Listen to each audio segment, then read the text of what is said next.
ba ako? Ha? Okay, nakita mo to, ha? Anong gagawin mo? Iwan mo na ako. Ha? Tama na! Wag! Wag! Ba't ka na nangyayang sa ating away, ha? Ha? Ayos ka! Ako na lang ang patay mo! Pero huwag mong sasaktan ang anak natin!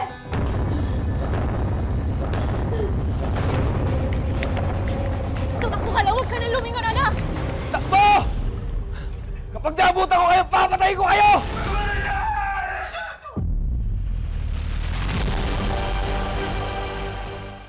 Ma, kaya mo ba talagang katayin yung manok na yan? Hintayin na lang natin si Papa. Ano ka ba? Kapag hinintay natin ang papa mo, baka nung oras na tayo maghapunan. Iinit pa ulo nun. Tingnan mo, hindi mo nga magawa nga eh. Alam mo, mabuti patulungan mo ko. Ha? Hawakan mo yung manok. Sige na, para matapos na tayo. Paano ba ganun? Habulin mo! Hindi ko nga kaya. Habulin mo, anak! Ano kang guluhan to, ha? Ano ba naman yan? Pati itong manok na to, hindi nyo pa mahuli-huli. Hindi ko kasi mapatay yung manok. Ano yun? Ano pa naluluto to, ha? Di ba sabi ko sa'yo magluto ka, ha? Hindi ka marunong? Hindi, purol kasi yung kutsilyo eh. Nahihirapan talaga ako. Alam mo, bobo-bobo mo talaga, no? Ganito lang, oh. Tingnan mo. Oh, ayan, oh.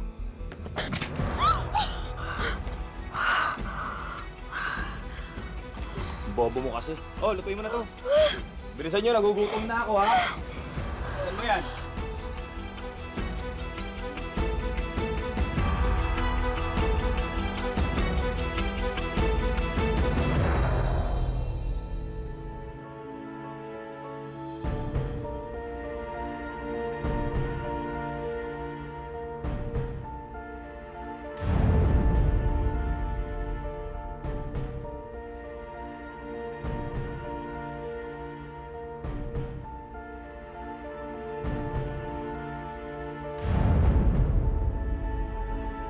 Ano ba? Ayoko! Pumapalag ka, ha? Pumapalag ka? Ayoko nga sabi! Asawa mo ako, ha? At responsibilidad mo na paligayahin ako. Kaya pag gusto ko, gusto ko. Naintindihan mo? Ayoko nga! Gusto ko! Gusto ko! Mo! Ayok ka! Ano ba? Ate mo, ha? Ayok ka!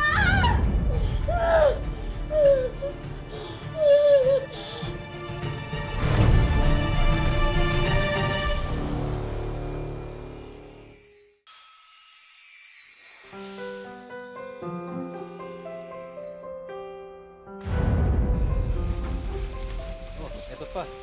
Lagyan mo na dyan. Wait lang. Salamat! Saan pupunta? Bibili ako ng gulay. Magpapakbet ako para sa asawa ko. Naku, naku, huwag ka nang lumayo.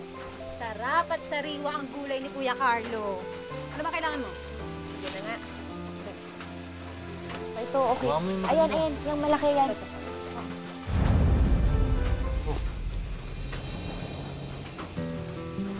Sabong naman ba kayo ng asawa mo? Sabong pa ba yun, Kuya, kung isa lang ang lumalaban? Wala to. Alam mo na kapag si Pancho nakainom. Pagkalasing, hindi yung lisensya para manakit. Ay, nako, Marites. Nagkamali ka kasi ng pinili eh. Eh, kung si Kuya Carlo ba ang nahintay mo, eh di sana ako ang hipag mo. At wala ka ng mga ganyang pasapasa. Saan? Tumigil ka nga.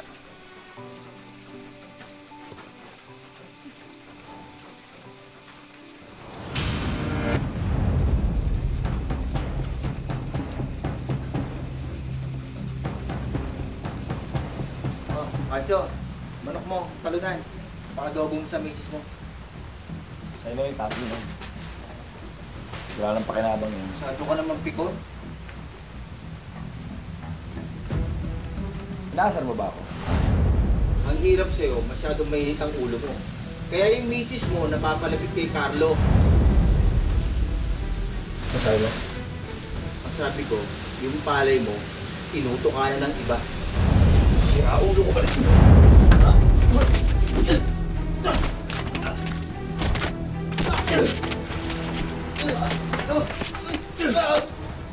Ano? Kamalag ka ba? Di ba yung tumalo sa manok ko, ha? Yan, ganyan. O, ito nga. Oh, ano gagawin sa manok ko? Para makita niyo yung hinahanap ko sa'yo. Ay, manok ko! Yan, oh, yan! Saksak niyo sa baka niyo! Ma, hanggang kailan ka bang magtitiis? Hindi na tama yung ginagawa sa'yo ni Papa. Oo, anak. Pero magtitiis ako para manatiling buo ang pamilya natin. Paano tayo mabubuhay? Ma, hindi tayo lumpo. Kaya natin buhayin yung sarili natin. Kasi kung hanggang dito lang tayo kay Papa, eh, ano mangyayari sa'yo? Papatayin ka lang niya sa bugbog? Ganun?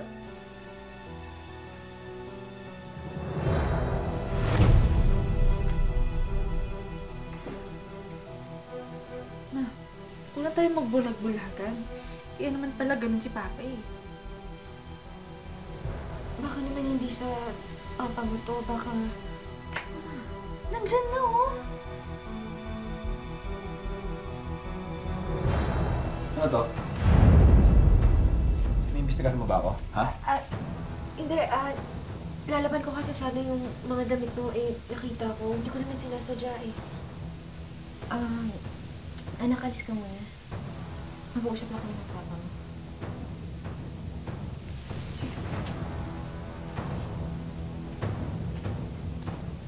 Alam mo ikaw, hindi tayo magdaldal, no? Tayo mong satsat.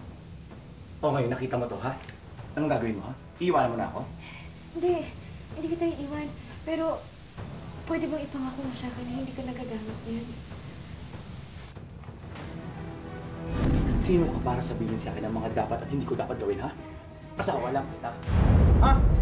Aray! Ha? Ano? Pa! Tama na! Sinasaktan mo na si Mami! Kakadruga mo kasi yan eh! Sabi mo? Ha? Halika rito. Wag! Ba't ka ba nangingialam sa aking away, ha? Ha? Hayop ka! Ako na lang ang patay mo! Pero huwag mong sasaktan ang anak natin!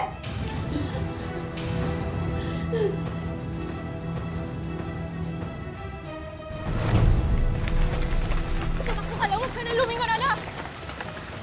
Marites! Carlo! Carlo! Anak, mauna ka na!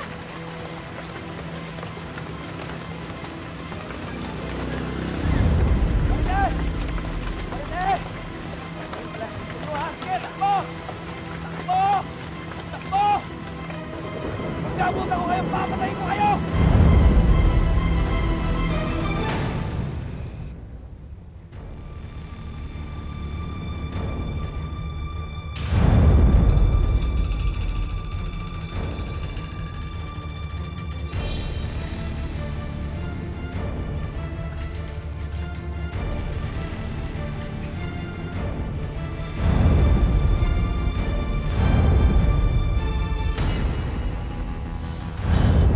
Pancho!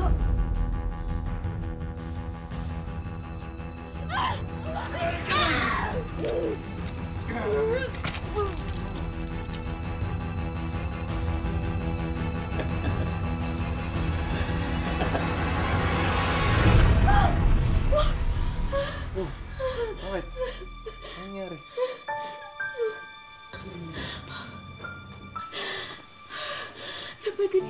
Napanagipan ko na naman siya. Papatayin niya ako. Papatayin ako ni Pancho. Tumatakot. Panaginip lang yan. Hindi yung totoo. Habang nandito ka sa piling ko, ang pwedeng manakit sa'yo. Halagaan kita. Protektahan kita. Mamahalin kita.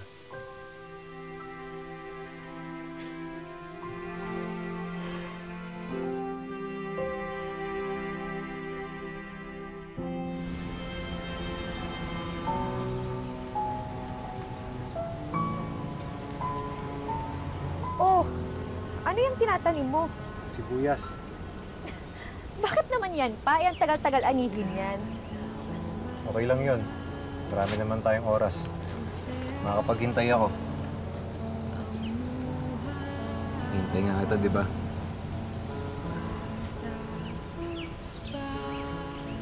Uy, okay ah. Malapit na. Okay lang ba to? Oo naman. Napapasaya pa kita, Marites. Oo naman. Napapasaya mo ko. Sobra-sobra. Oh, eto pa. Dami na Sobrang fresh. Buti na lang sumama tayo kay Tito Carlo man. Oo nga eh. Salamat ah. Ganun talaga. Kapag mahal mo, gusto mo laging pinapasaya. Sobrang fresh talaga.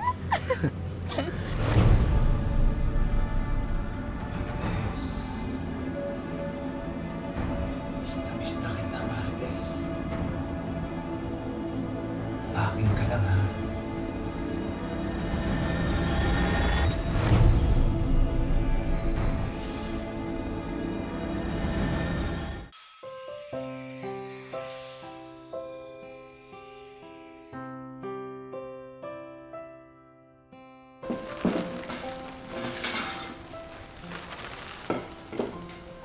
Anniversary.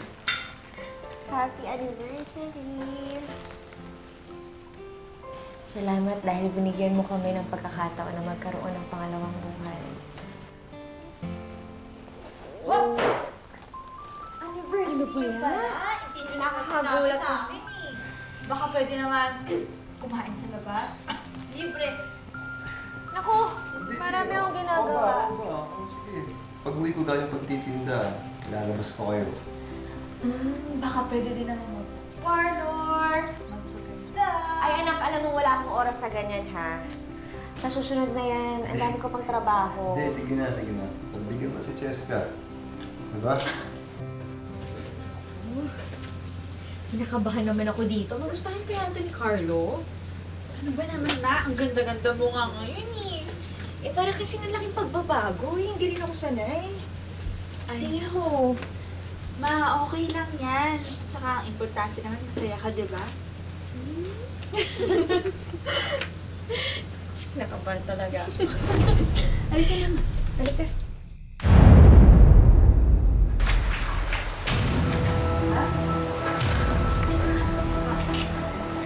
Okay ka na? Bakit? Ma, okay ka na? Wala na malikmata. Nagsiguro ako. Halika na.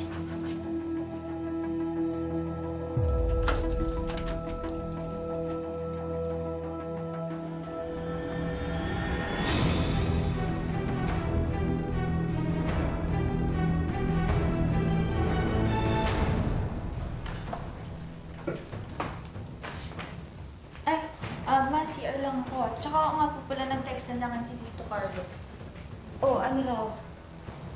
Pauwi na daw po sila ni Tita Roxanne. So, Okay.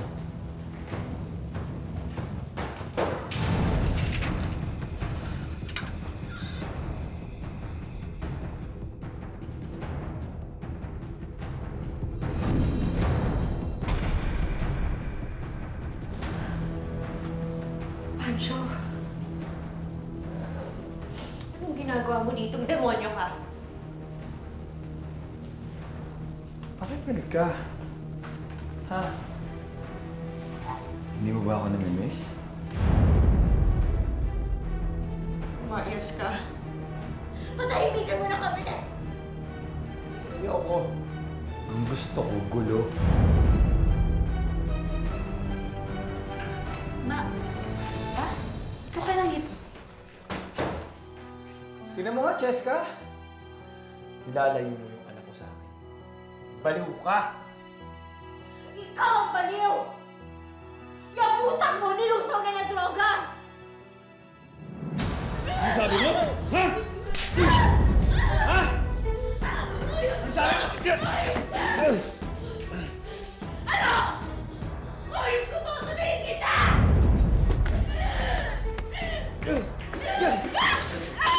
Anak, halika na!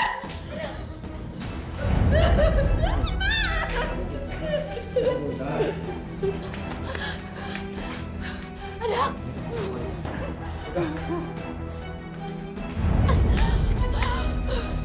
Saan ka pupunta, ha? Ha? Tatakasan mo ako? Ha? Masasaktan ang anak natin, please. Pasok! Pasok sa loob! Pasok ka! Sasaktan! Ano ha? Pasok! Please, Pancho, maawa ka sa amin.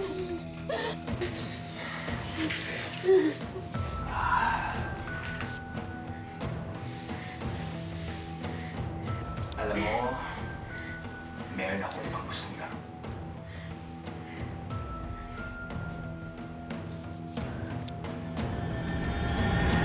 Ganda ba? Tingin mo, magugustuhan ni Marites. Oo naman, no? Alam mo, ang swerte ni Marites sa'yo.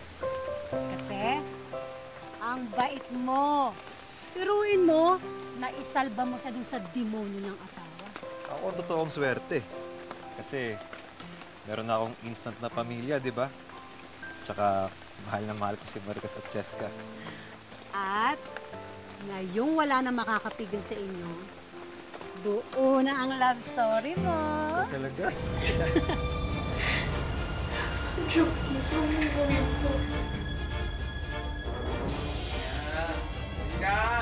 Gina! Yan mo sinasabi!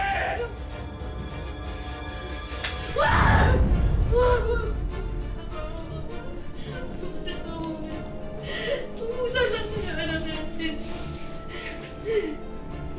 Hindi! Sabi sa'yo sabi! Ay!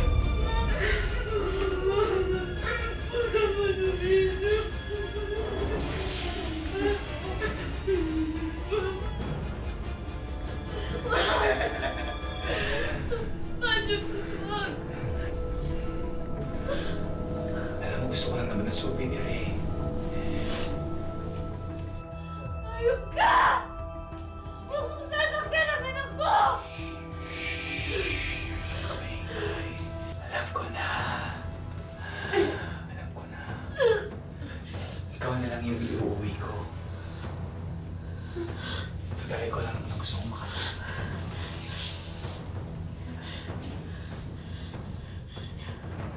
Sige, sasama ako sa'yo. Pero huwag mo nang idamay ang anak ko.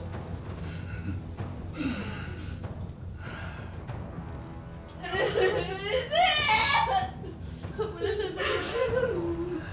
Sasama ako sa'yo.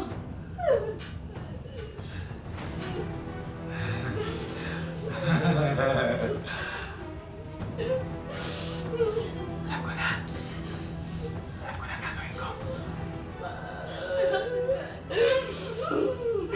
Mahal na mahal ka. Mahal kita.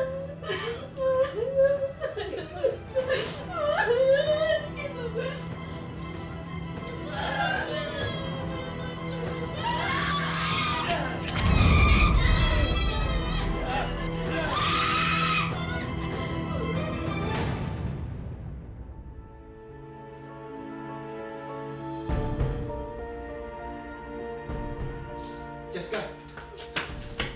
Cheska! Ano nangyari sa'yo? Nangyari? Mama mo! Kuya! Kuya!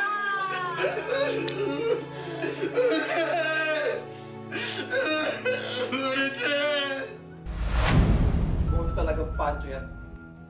Pag nakita ko siya, ako mismo papatay sa kanya. Huwag kayo mag-alala. Kumikilos ng buong kapulisan. Tutulungan namin kayo para mahanap ang ulo ng misis. Isang ginawa na natin. Sinabi ng hayop na yun.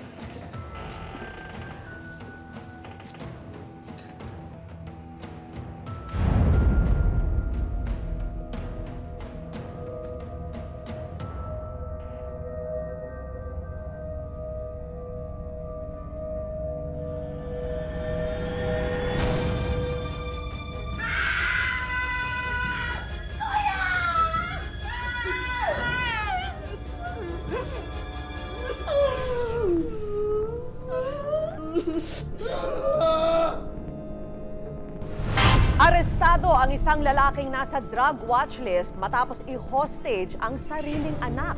At ang mas masaklap, pinugutan pa niya ang kanyang kinakasama. Isang pugot na ulo, yan ang naging malagim na katapusan ni Marites, hindi niya tunay na pangalan. Kaya naman agad kumilos ang aming team para saklolohan ang kanyang naiwang pamilya. Ongoing pa ang hearing sa kaso ni Marites. Minabuti namin na ang kanyang best friend na si Roxanne, hindi niya tunay na pangalan, ang imbitahan. Hi Roxanne! Hello! At welcome dito sa aming programang Wish Ko Lang. Ang programa namin ay nagpapasalamat sa napakabuti mong puso at talagang tinanggap mo ng buong buo yung anak ng best friend mo. Iniisip ko na lang yung mga magagandang nakaraan namin, maganda naming banding. Tapos, pag naisip ko po siya, niyayakap ko na lang po yung mga anak niya. Huwag na natin patagalin pa. Oras na para ibigay ang mga niredy nating surprise para sa pamilya ni Marites. Alam ko, mahilig mag-bake ang best friend mo at mahilig siya magbenta ng mga dessert. Eto, para sa inyo yan. May bago ka ng stove, may bagong rice cooker at steamer. At syempre, dapat may mga grocery items din tayo, ha? Ayan, ito na yun. At para mas ma-enjoy nyo ang bagong kitchen appliances, samahan na rin natin yan ng isang complete dining set. Dagdagan na rin natin yan ng 2 pang negosyo, isang frozen meat business at itong beauty products business. At para tuloy-tuloy pa rin ang pagtupad ng pangarap ni Marites, kami na rin ang bahala sa senior high school at college scholarship ni Cheska. Maraming salamat po, ma'am. Alam ko, magaling ka mag-sales talk. Yan, milk tea business, di ba? Yan ang uso ngayon. Eksaktong-eksakto po yan sa tapat ng bahay namin, ma'am. At dahil 2021 na, syempre di pwedeng hindi ibigay ng bagong wish ko lang ito. Iuwi nyo na yung e-bike na yan, Nay. Pantulong sa negosyo nyo, ha? Siyempre, hindi pwede mawala ito. Wish ko lang savings. Kailangan lahat tayo mag-save, di ba? Maraming salamat po. Napakalaking tulong po ng binigay nyo. Thank you very much din mula sa Wish Ko Lang. Thank you po, ma'am. Karumal-dumal man ang naging pagkamatay ni Marites. Hindi nito naputol ang pagmamahal niya para sa anak niyang si Cheska at ang laban ni na Roxanne para makamit ang hustisya para sa kanya. Mga kapuso, lagi po natin tatandaan, hanggang hindi tayo napapagod humiling at maniwala, hindi tayo mapapagod lumaban sa buhay. Ako po si Vicky Morales at ito po ang bagong Wish Ko Lang.